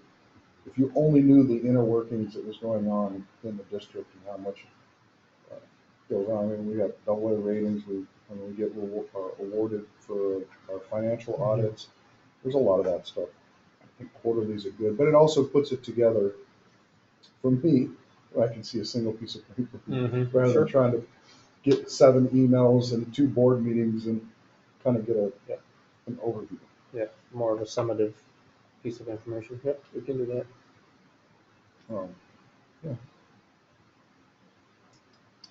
Yeah, I mean, I think that to that piece that you bring up, like when we get these results of areas that I definitely am not, which is probably all areas, but this area in particular, like with finance, like when those things come in, like I think I get the one-on-one, it's appropriate to be able to say, hey, talk me through this. What does this mean? I see this one concern, or I see this. And sometimes I feel like, and we've gotten really good, and I'm really impressed with how efficient we've become in our meetings, but like where we, in the normal second Tuesday meeting, and you have these parents and these kids, and it's like, we're asking these questions because we didn't do our research or we didn't have a one-on-one with you to be able to better understand. And it's absolutely a place that we should be able to ask any questions, of course. But some of those things, it's just like, oh man, if I would have just like asked him, like I would have understood it because I didn't understand it. Doesn't mean that everyone in the audience cares to know about that or wants to, you know, and I just be respectful of time, but also like making sure I really can freely ask certain things and being able to be like, no, I don't understand. You've got to tell me what this P&L really looks like. Like, I don't know, you know, so that's for me though. Okay. So just to kind of help you guys understand me too, the way my mind works is very simple bullet points, right? I went to business school and that's how we communicate. We're like robots. Everything's bullet points, short, succinct, not as much flowery stuff. But my mind is, I don't want to waste my time and I don't want to waste anyone else's. So the more I really understand about what's valuable to you, like each of you individually in those reports, I can make sure that it's included in there without trying to kind of maybe guess what you might think is important. And so that would really, you know, if there's anything that I'd send out that you're like, I don't think we need to know that as much, like that's great feedback to get. I don't want to spend my time on things that you guys don't find the value in either. So if there's any adjustments you want to make, or you're like, gosh, it'd be nice if this was added, I'd rather have this weekly versus this. Like, that's all great feedback to make sure that you are getting that information that you need on a regular basis too. So I don't always overshare, which you can ask my wife on that one. But that's just not how I'm wired. And so Lisa and I had a really good conversation about that too, and just really trying to open up into that oversharing mode a little bit so that you get more information than maybe I think you might want, just so you always feel informed about those kinds of things. So any feedback you have in that realm is good for me, because I don't really push well into the over-informed area. I just assume I can teach you. So. Just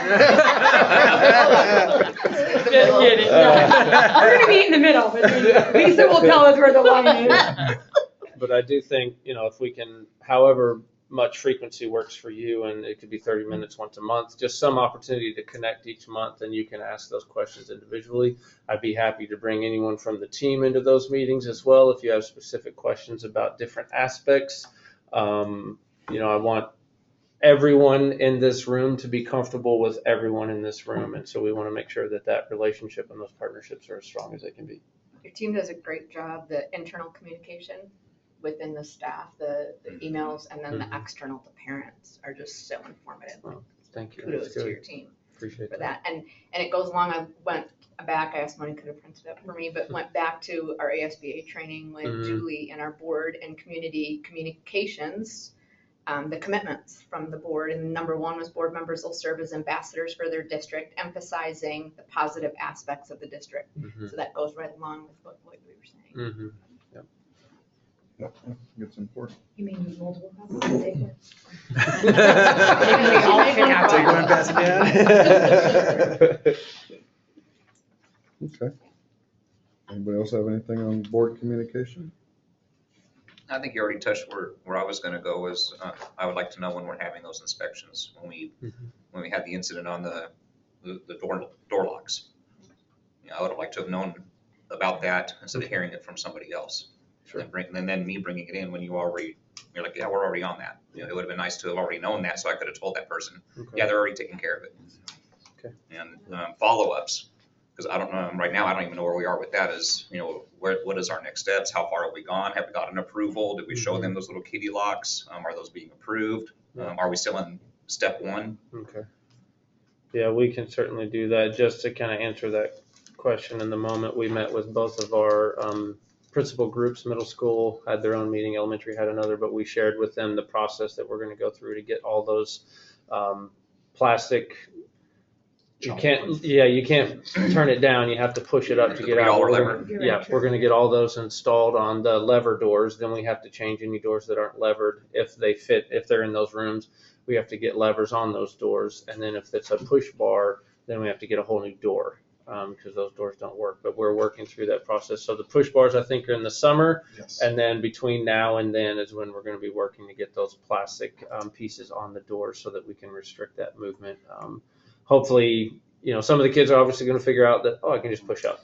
But it hopefully delays, 5 seconds for you to be able to get over there and be able to respond to that. So, but yeah, we can certainly work on the follow-up pieces for those. Some of those schools that have maybe both, the ones that have the push that you need to get rid of, can you maybe just rotate that with a different classroom so you don't have to buy a new door?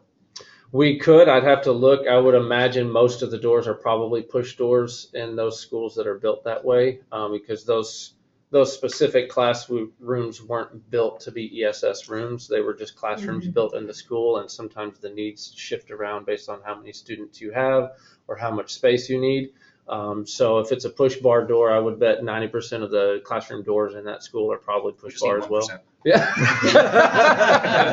But we can certainly look to see if we can get away from not buying a door, just kind of swap them out. I think that'd be pretty cost effective. Yeah, the buying them is, Danny knows more. I think somewhere in the $1,000 range for a door. Yeah. 12? 1,000. Oh. No. Yeah. Well, gold. The door locks themselves are 300. Wow. I'm gonna get some lumber and start making. Yeah. doors. Yeah. 12,000 was the biometric doors. Biometric doors. Just so you're aware, retina scan. the reason why the door handles are so much is because we have a common master key core to those locks That way any of our maintenance guys can get into any needed areas with the master rather than having to go to the principals every time they gotta get into it. So that's why we have to go to this manufacturer, which is, of course, is industrial strength, all the commercial rated. Yeah. So that's why it's so expensive. I wish I could just go to Kohl's and.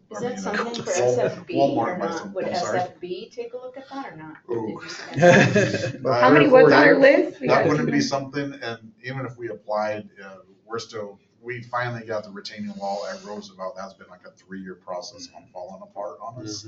And I yeah, believe we're still waiting on bleachers at Fourth Avenue. and I actually met with Jose. We have a meeting coming up so we can discuss that. Jamie is aware we're having that all SFB's bad. scheduled out for next I week. think how But that's many been in the projects books. do we have? 200 and something, and then Well, we had over $20 million in the hopper, that I think 2 of them, the wall and then Palmcroft's weatherization project are the only 2 that have been funded.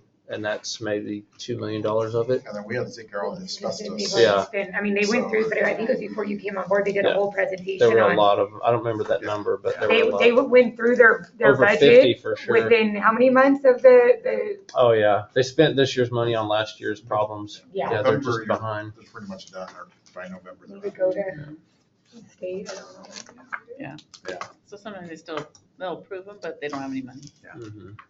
So you're just waiting until there is money, and then Yep. year after, yeah. And sometimes you can't wait, right? So you have to Yeah. use engineering Yeah. anytime, So yeah. you spend your own or you Yep. spend bond Yeah. money, which is, now we're taxing our local taxpayers again to solve a problem the state should be solving, but Yeah. that's the reality of the situation as it's currently presented to us.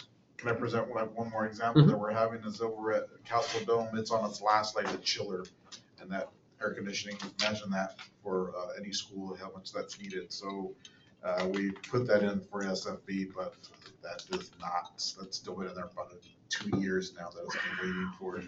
It's about $750,000. So do we pay out of our Capital, district money, yeah. or do we continue to wait for SFB to? Lisa's gonna drive to Phoenix tomorrow. No, I think she's going tonight. I can see it. I can see it.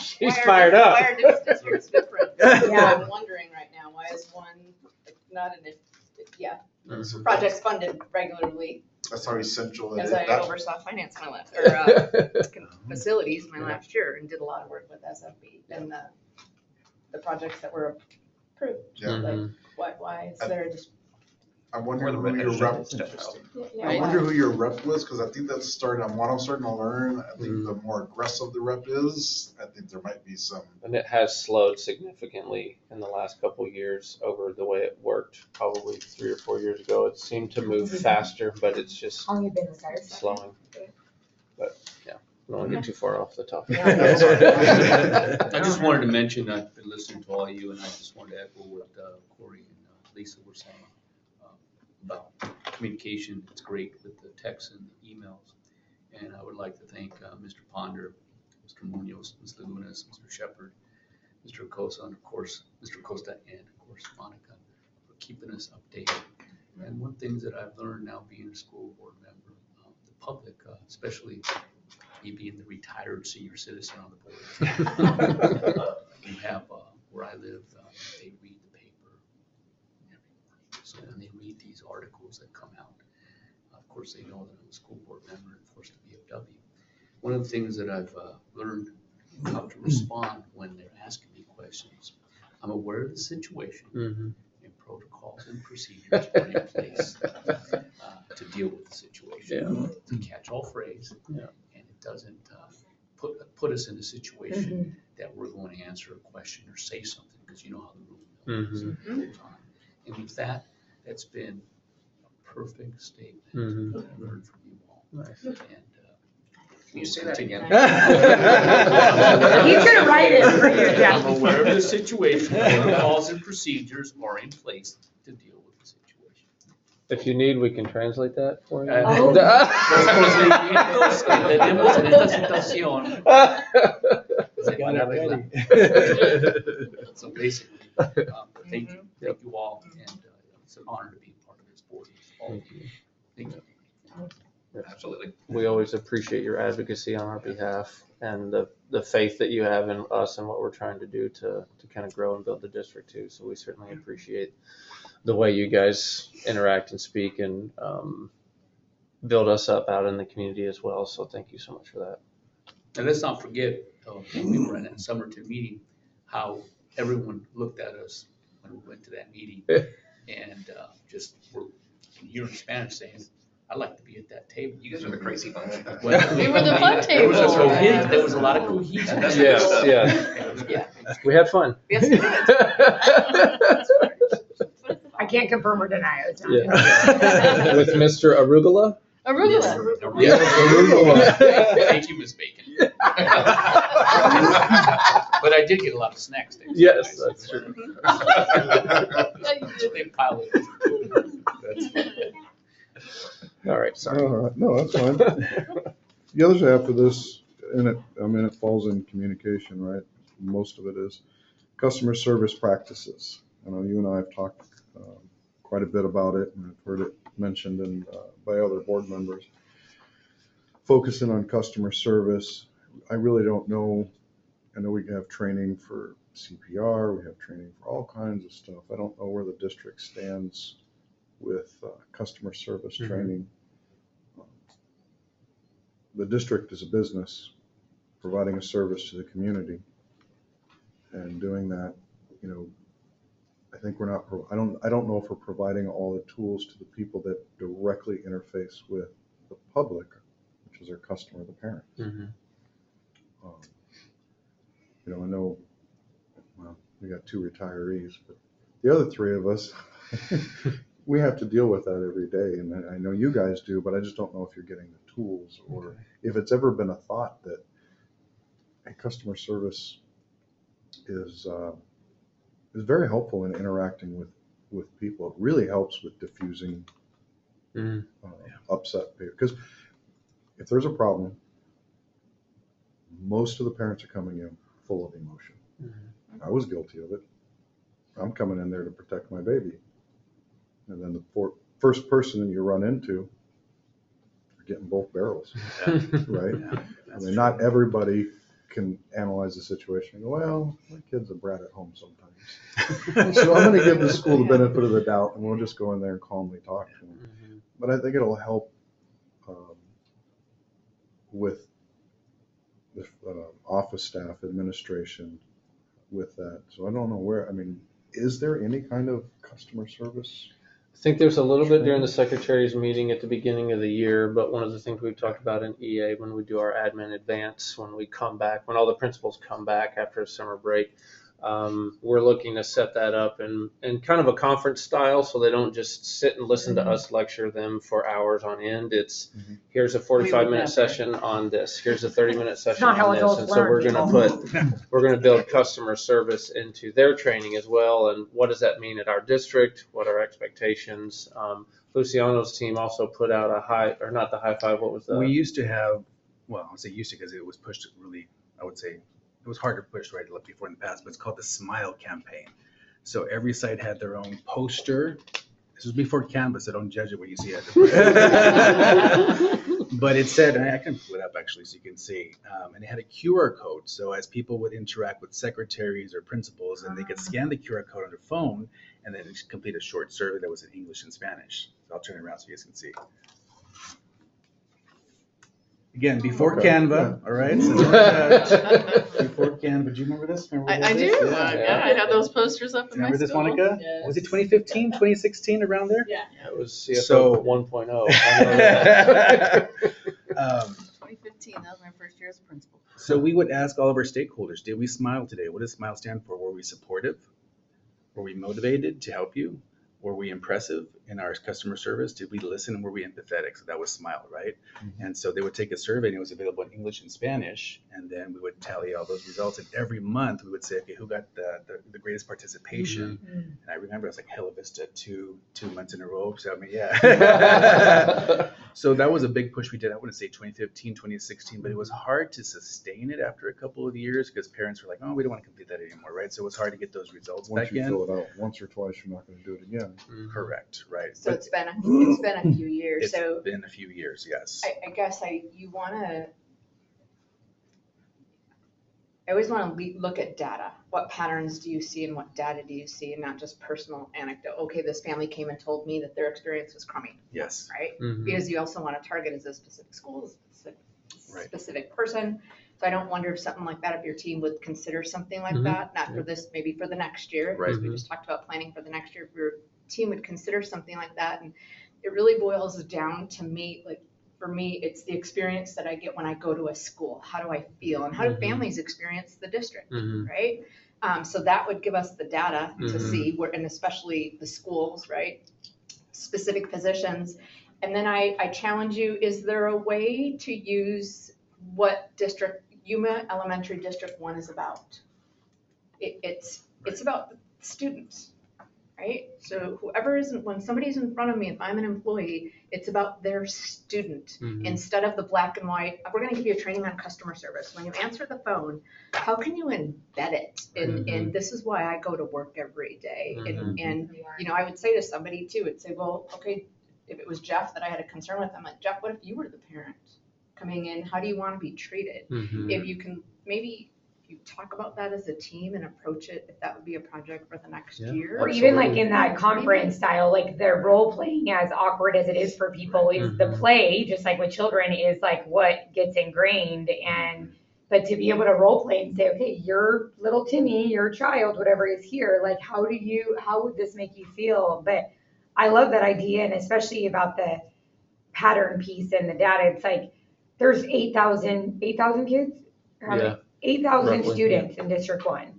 And we hear, just like in any company, 80% of our issues are 20% of actually what is actually going on. And it is derailing for sure. And we need to listen to the complaints. But like, if you're able to say, you know what, yeah, that one was like, that was hard and that sucked. But we also have 900 other responses that have showed us that we are doing a lot of things really well. And we're all human, and we all have a lot of things going on in our life. And but you can then target, like you said too, like, okay, wow, Gila Vista, guess what? Like in this, like what I hear, my kid goes there, I went there, but what you hear, you can combat that and say, look at what we're getting. And without even saying, oh, you said it sucks, look at this. You could just be able to show that. What's the magic happening there? Why? What's the magic? Is it the leader? Is it, that just will give you'll have other questions to ask and to look at. And I would rather have an employee come to work every day because this is my why. And yes, we have bad days, right? But I know when I come through the door, it's about the students versus the districts that I had to go to a customer service training. Yeah. I don't know. Right? That's Or the fair. board is saying we need to go to customer service training. Yeah, exactly. That's gonna go over. Right, let me That's tell how you. it is interpreted. It's not Yeah. we think you should, it's they think you should. I think it goes back, it's retention work too, right? It's like this, for what our educators are making and the environment in which they're operating in, the geopolitical, all of these things, we sometimes need to remind or provide the space so they can remember their why. Like, why did they in college decide to become an educator? Why did they want to do that? Like, what is that? Or why in that moment they're substituting? What about these children or this idea? And that's, I think, gets them more motivated, but it reminds them, because we need, when you get a bunch of negative, you need a bunch more positive to be able to outweigh that. And I love that. Flipping the script, like, you need customer service. No. We want to help you feel good enough. You're not going to feel great every single day about your job, and reminding you, how can we help remind you about the beautiful work that you're doing? Yes. My wife's gonna be mad at you. I'm gonna give her space to remember a lot of things. I like that. I've never heard that, giving somebody space Lots to of therapy is remember. helping with that, okay? Self-awareness is key. I am gonna remember that one. Boy, I'm giving people some space to remember. Thank you. Sorry, I'd be I only charge $300. But I think it is hard to get people to consistently Yeah. respond, because we would really have to solicit it. So, I mean, I just And maybe know, it's like, not a 'cause this- monthly thing. Cause Maybe this it's came a, out, and it might be something that we do it for like a window of time, or I think Yeah. about like, I've spent a lot of time in hospitals throughout my life, and they often have a little thing like, did you have a star person? the daisy Yes. program. Yes, Yeah. like Yeah. where you can recognize, every time I come in, this person is just so helpful. They're so kind. They're, so that we can kind of, sometimes if it's like that, people will take the extra time. Yeah. Because just like when the thing comes, I buy a million things from Amazon, but Right. I'm not going to really review it. Right. I just delete those emails because I Yeah. don't care. I'm like, yeah, it was good. Mhm. I'll Like let you said, somebody there's else fill certain out the times of star year, like report. teacher appreciation or Right. But if custodian it's week, like there's something all these during different. that time, like, hey, do you want to recognize, Use it as a dipstick. exactly, At a certain like time. just to Right. take a. Want to start, yeah. Mhm. We did Yeah, find that that makes when sense. we recognize certain sites for going above and beyond to get responses, then more responses would come in from parents because they say, oh, my school was nominated this month because he had the most participation. So we had more participation from that school the following month too.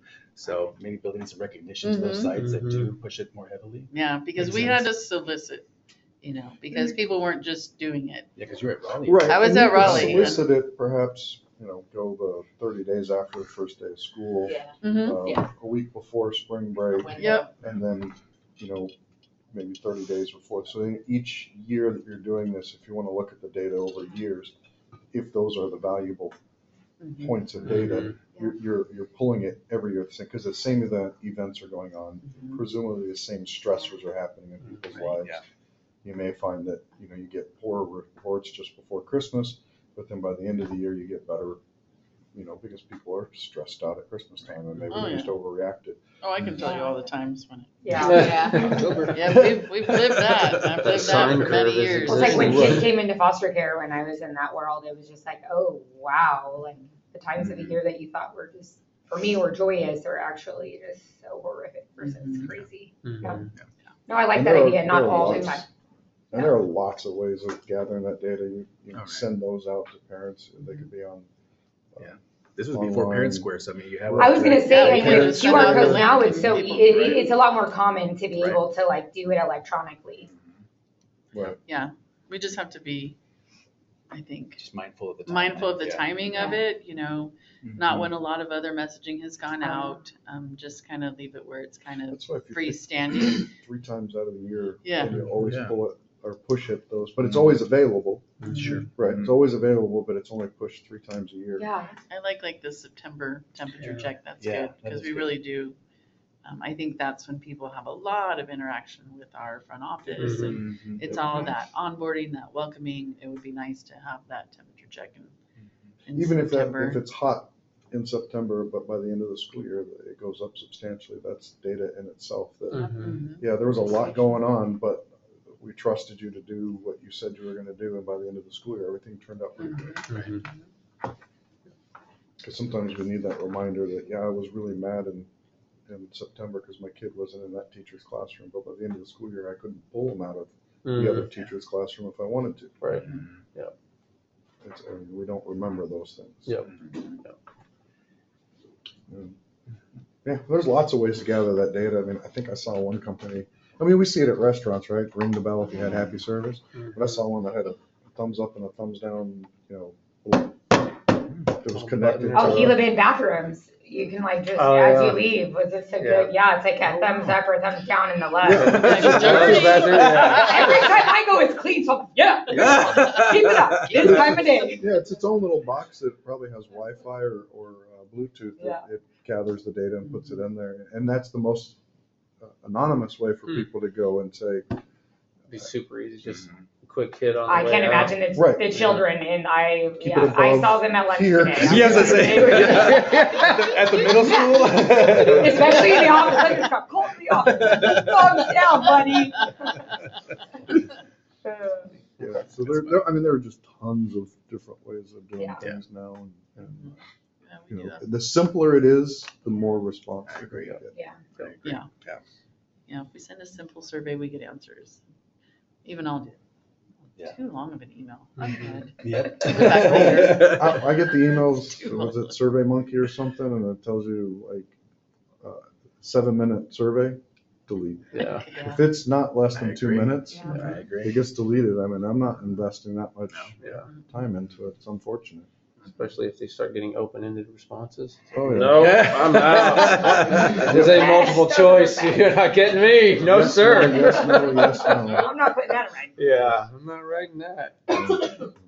Okay. I think everybody understand the importance of customer service. Mhm. And I think it's going to help us compete with private schools, charter schools, and things like that because, I mean, I look at the school district as a business. I mean, that's my world, and I see things and I go, well, if I don't treat my customer, whether I'm happy with them or not, if I don't treat them right, they'll go down the street. Mhm. It's no different here. It's absolutely no different. And I think parents will notice the difference or the intentional interaction with them. People, you go look at one of the rants and raves, right? I mean, you see some pretty serious stuff. You see some petty stuff, but you know, you always see somebody that chimes in with some common sense. Says, well, did you take the matter to the manager? Mhm. Yeah. Right.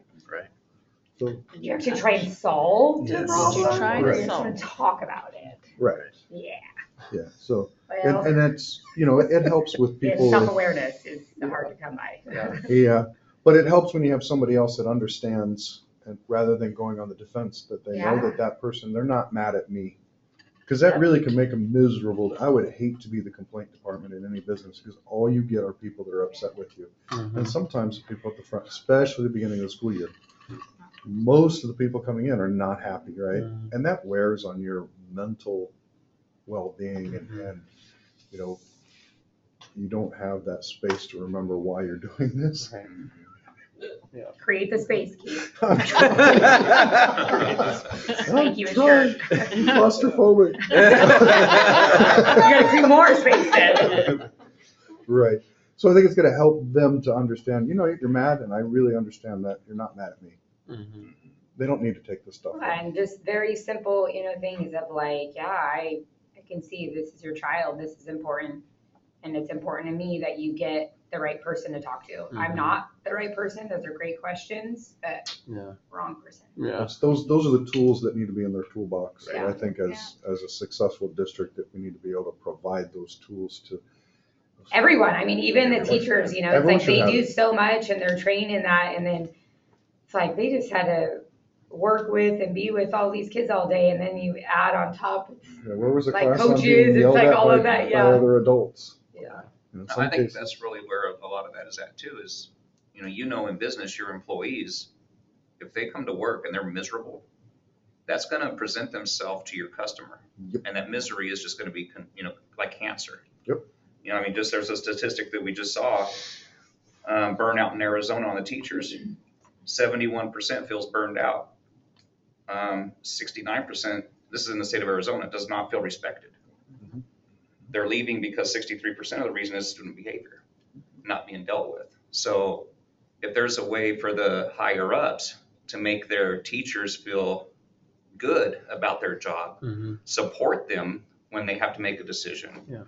make them leave happy, that happiness is going to translate into the child. Mhm. But when they're at school and they're miserable and they're mad and they just got, you know, disciplined or not supported or whatever, they're going to take that action and they're not going to try to do good things when they're mad. It's going to reflect. Yeah. And I think that's where we need to concentrate too, because I know with my employees, when we have a customer that's mad at us, it comes to me Mhm. and I handle it. When they come kicking through the ceiling because they fell through the trusses or whatever, I'm going to handle that situation. I talk to the customer and I get it solved. I don't go back and chew out my employee and tell him what a clumsy nut he was because he fell through the ceiling. Mhm. I ask him about being safety and we try to go through those protocols.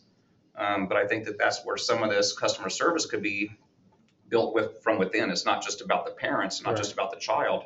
It's about building that culture in our own system, within our own self, to be able to provide that happiness and to provide that positivity. Human interactions. Because that will reflect when they're, you know, coming to work positive and happy and not hating their job and not, you know, being miserable. They're going to reflect that on their students. They're going to reflect that in their interactions.